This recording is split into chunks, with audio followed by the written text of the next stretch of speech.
هر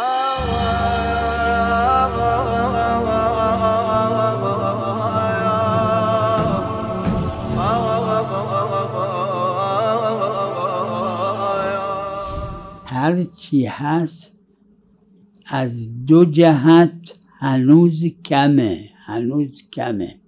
یک، نسبت به خود حضرت سیدالشهدا صلوات الله علیه. با تمام اینها حضرت فرمودن الحسین فی السماء اعظم منه فی الارض.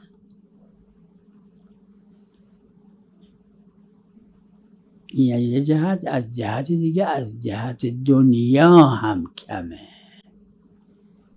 یعنی مریدای امام حسین علیه السلام در دنیا که فقط شیعه ها نیستن، بقیه مسلمان هم هستن، کفار هم هستن.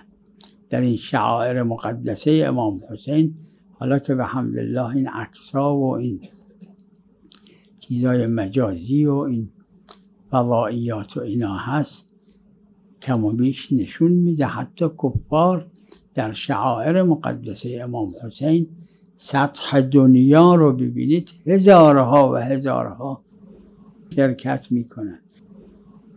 نسبت به دنیا هم کمه.